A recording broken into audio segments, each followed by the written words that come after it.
Greetings, everyone. Lieutenant Colonel Alan West here, and welcome to the Steadfast and Loyal podcast.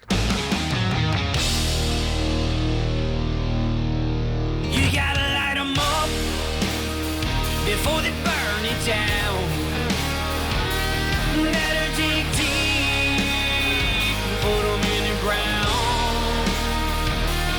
Blood on their hands, they're hellbound. Save us all. Ooh, they're gonna burn it down. Save us all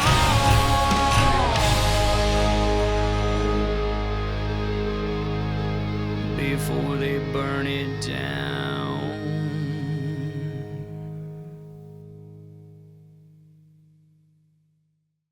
Hey, ladies and gentlemen, welcome back to the Steadfast and Loyal podcast.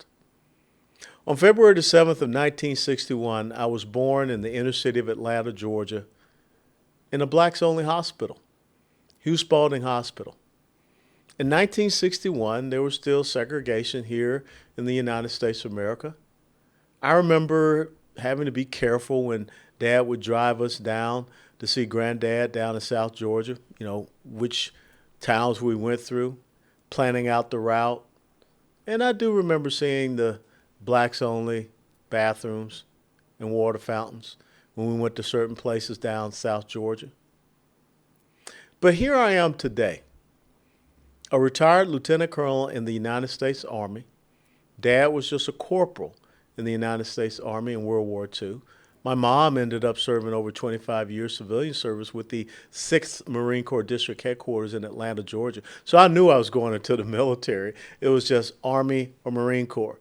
Well, ended up that Dad got his way because my older brother was a Marine as well. And my older brother went in at a trying time as a Marine Corps infantryman heading over to Vietnam, was wounded at Quai Sade. See, in those early years, there was a country that didn't recognize me for being equal because of the skin color that I possessed. As a matter of fact, my dad being born in 1920 and mom in 1931, a good part of their years were brought up in the segregated South. But yet in 1958, 1959, my dad moved up with mom from South Georgia and bought his own home. 651 Kennesaw Avenue, Northeast Atlanta, Georgia, 30308. Phone number 404-874-2836, the old dial phone. And so I remember how proud it was to be brought up in your dad's home, your folks' home. And I remember all of the other people who had their own homes on Kennesaw Avenue. See, Kennesaw Avenue was located in what is called the old historic 4th Ward District. The history of the 4th Ward in Atlanta, Georgia is profound. I mean, that's where you find Ebenezer Baptist Church, Dr. Martin Luther King Jr.'s birth home, his final resting spot. Sweet Auburn Avenue, which was the cradle of black economic activity, not just in Atlanta, but really across the South. Butler Street YMCA, where I learned to swim and play basketball, was one of the historic black YMCAs. And of course, Hugh Spalding Hospital, as I said, the hospital where I was born, which was there for only blacks. It is now a children's hospital. It's still part of the Grady Memorial Hospital system. But I remember growing up and seeing black-owned businesses, doctors' offices, lawyers' offices. The Bronner Brothers, the hair products that they made, it was cradled right there, headquartered on Auburn Avenue. See, we were taught, as I grew up, that America was a great place for the equality of opportunity. And the key thing that you needed to have in order to be a part of that equality of opportunity was a good quality education. That's why my parents made the decision that I would go to the small private Catholic school. We grew up in a United Methodist Church, Fort Street United Methodist Church, which was right on Boulevard Avenue. But at the intersection of Boulevard and Auburn Avenue was a place, Our Lady of Lourdes Catholic School. At the time, it was the largest black Catholic parish in the city of Atlanta. And that formed a foundation for me, those first 7 years. And then I went on and 2 years at the Marist School, which was way out, Shamley Dunwoody Road. And that put a lot of stress on me. So I ended up transferring and finishing my last 3 years of high school at Grady High School, right there located in my community. Of course, now it's not Henry Grady High School anymore. It's Midtown because the woke people got to him because, Henry Grady was a white race, supremacist, racist, whatever. He was a newspaper owner, the father of the Atlanta Journal-Constitution, but we won't go there. But what is really disconcerting for me is that I was born in the inner city of Atlanta, Georgia, 1961, in a blacks-only hospital. I experienced some early years of segregation. Of course, like I said, going down and visiting grandma and grandpa and Madia and everybody. But today, I'm a retired lieutenant colonel from the United States Army. Dad was just a corporal in World War II in the Army. Mom, as I said, she was a civilian servant, 6th Marine Corps District Headquarters in Atlanta. I knew that I was going to be one of the two, a soldier or a Marine. Dad won out. My older brother was a Marine in Vietnam. I ended up becoming a member of the United States House of Representatives from Florida's 22nd Congressional District, a district that at the time, in 2010 when I was elected, included the highest per capita income zip code in the United States of America, Palm Beach Island. I remember sitting down and having meetings, having dinner, sharing thoughts and perspectives, learning, being mentored by a guy named Rush Limbaugh, or getting a chance to meet and speak with another constituent of mine, that was Ann Coulter. And then, of course, after coming out of Congress in 2014, I moved here to Texas, and I had the opportunity of being the chairman of the largest state Republican Party in the United States of America, the Republican Party of Texas, a Republican Party that was founded on Independence Day of 1867 by 150 black men. 20 white guys were there too, but 150 black men. And now I'm sitting here with my own podcast. I have a bachelor's degree, 2 master's degrees. I'm married to a woman with a Bachelor of Science degree, a master's in business administration, a PhD. I have 2 daughters, both of them highly educated. I mean, one, my oldest, Aubrey, a bachelor's and 2 masters. My youngest, Austin, an associate's, a bachelor's, and a master's. Now, why am I telling you all this? Because when I hear about this foolishness of reparations, I mean, you gotta be kidding me. Now, I mean, you would think that I'd be one of the first to line up. I mean, I was born in a blacks-only hospital. No, I don't need anybody write me a check for what? I was never a slave. Yes, but Colonel, you didn't suffer the inequalities and injustices. Well, yeah, I did. I remember going down to South Georgia and the things I had to endure, the things that I saw. It was for a short period of my time, but I had a granddad, okay, who was not proficient in reading. But my granddad was a stonemason. My granddad had his own house, my mom's father. I had another granddad, my dad's dad, down in Cuthbert, Georgia, Randolph County. He had his own home. He had farm. He had property. He was like the grand poobah of the local South Georgia black Masons.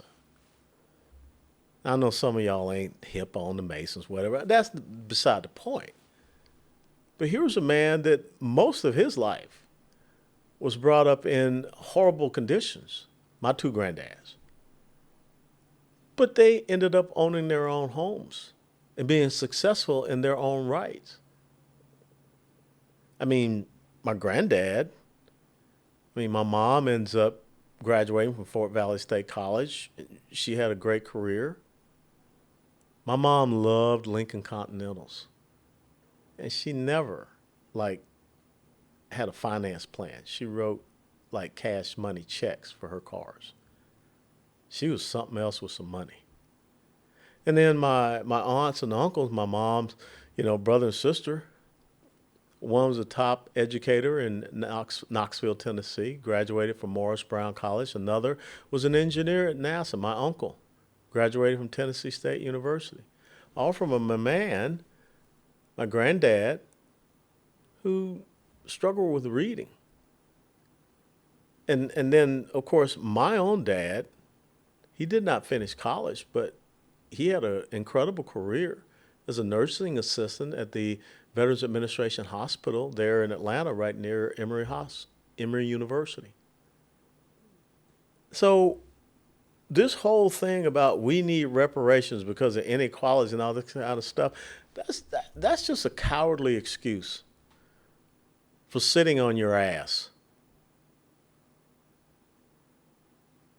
You had every opportunity to go out there and do well in America. And for some odd reason, some people in the black community decided not to. And you can say, Colonel, that's harsh. You're being the black face of white supremacy. You're a reverse racist, whatever. I don't give a damn. Because I look at the Vietnamese community, people who came here with absolutely nothing, escaping communism, and look at that community today. Hey, let me tell you what, folks. Back some time ago, there was no such thing as nail salons.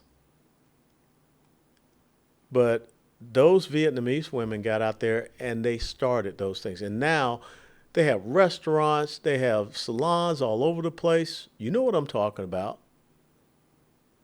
And they got second and third generation Ivy League educated kids. They did not ask for reparations. Now, you can sit around and say the Vietnamese did not build this country. The Vietnamese were never slaves in America. Okay, let's talk about the Chinese, who are kicking our you-know-what right now. And the Chinese were brought over here for forced labor when it came to building the railroads that went across the Midwest out to the West. I don't see them asking for any reparations. It really sucked for them. As a matter of fact, a lot of the people that came here early on in the United States of America, immigrated from some places, I mean, you can talk about the Irish, whatever, they had some crappy lives. But they stayed focused on one thing, the equality opportunity of America, and they wanted to be American citizens. Why is it that we still have this cultural Marxism that stirs up the mess in the black community? See, slavery has nothing to do with the fact that only 24% of black kids have a mother and father in the home. Slavery has nothing to do with the fact that all of those once great black businesses and the economic engines that we saw in many black communities, they were destroyed. Slavery has nothing to do with the fact that these schools in our inner city communities, they really do suck. I mean, for white massa now to come out and say, math is racist, you can't figure out 2 + 2, no.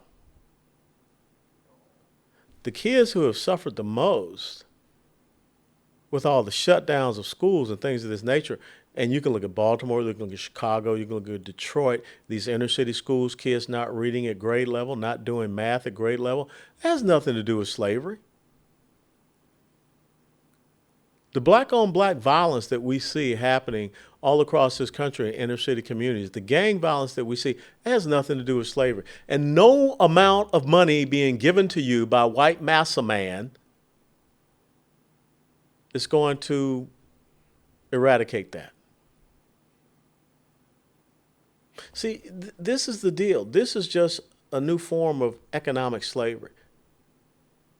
The same white massa man of the Democrat Party who wants physically enslaved blacks in this country is the same white massa man of the Democrat Party today who is economically enslaving Americans. And let me tell you something. how do you explain people in the state of California that was never a slave state, and blacks who were living out there were never slaves, all of a sudden those people get millions of dollars, free cash money, from people that were never slave owners? How do you explain that to people? You can't. But the only way that you can perpetuate that foolishness is with people that have such low self-esteem, such low drive and determination, that they feel they're entitled to something that they're really not entitled to. I'm like 4 points away from a perfect credit score. Why should I be subsidizing someone that has a low credit score?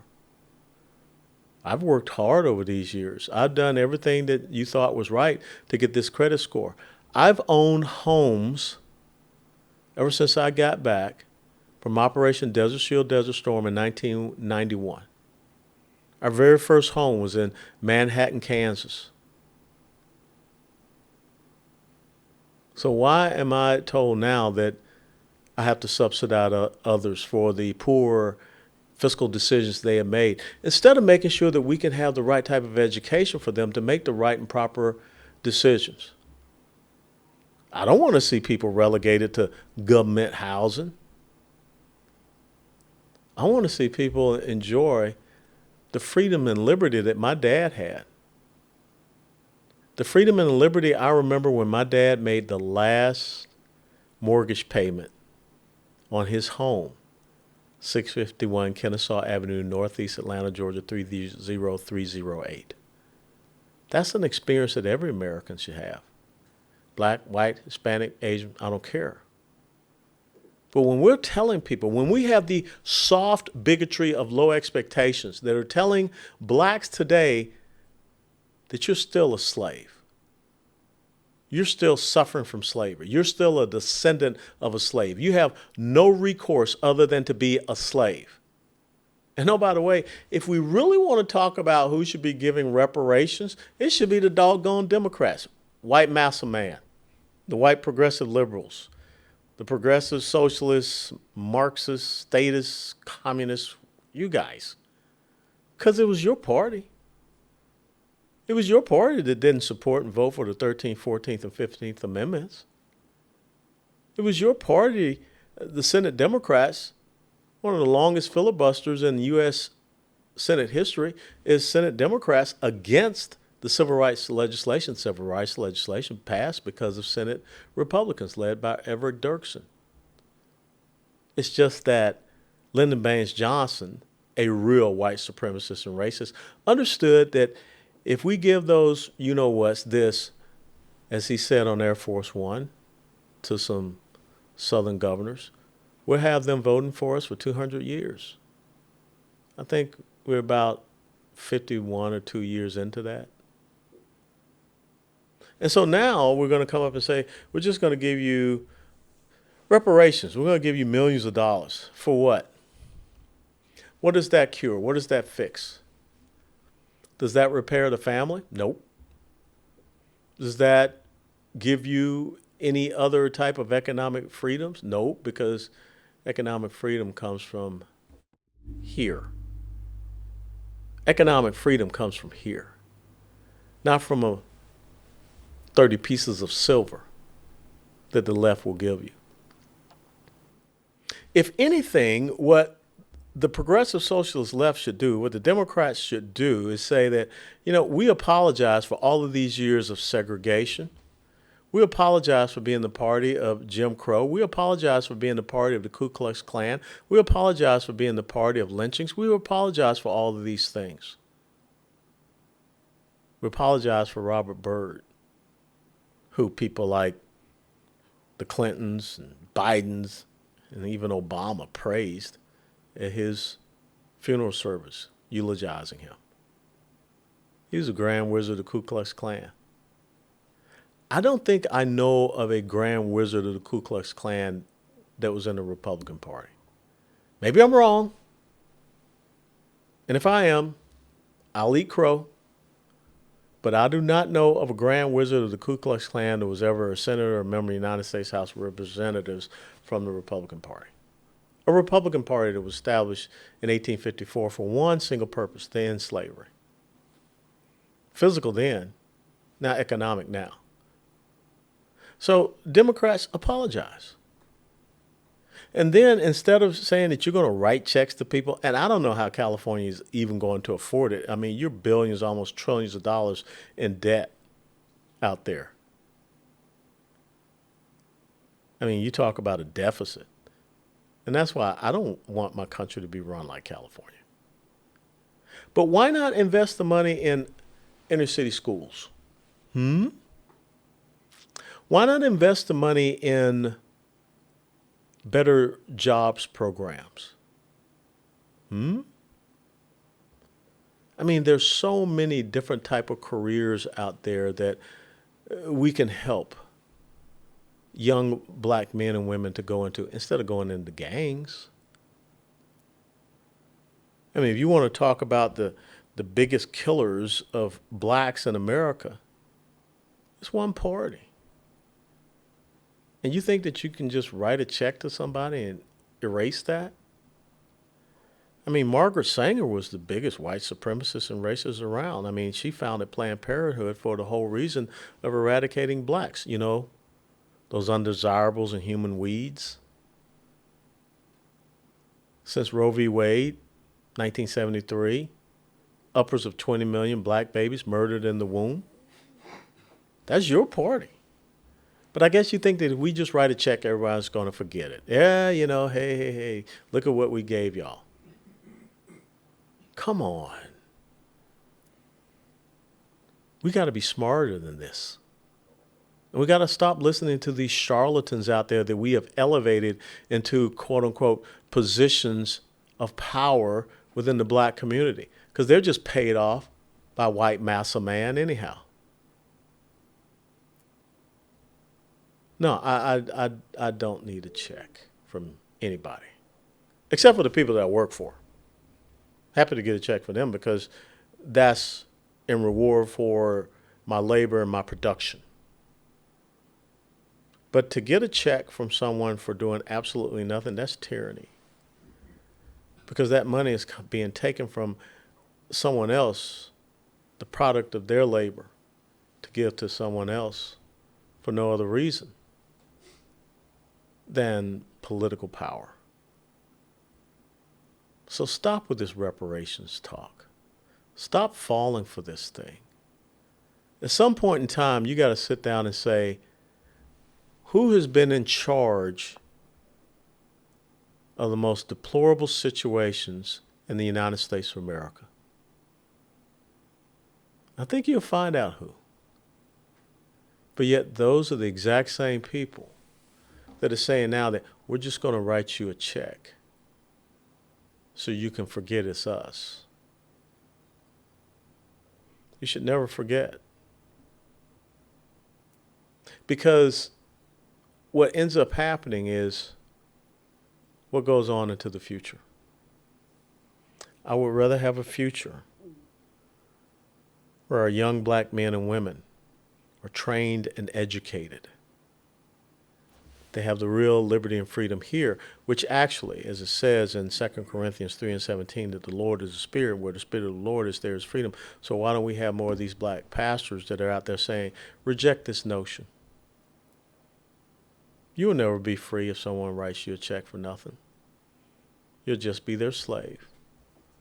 And again, their soft bigotry of low expectations says that you will never be able to achieve anything unless we give it to you. To me, that's the essence of slavery. And it has always emanated from one political party in the United States of America. The party of slavery, the party of segregation, the party of socialism, and the party who wants to give you reparations. See through this. See the truth. Take the red pill. Get out of the matrix. Have the scales fall off your eyes.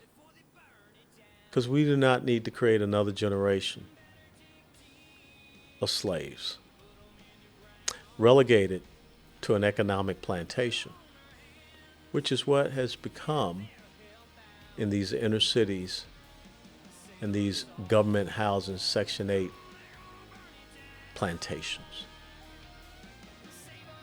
Steadfast and loyal. Before they burn it down.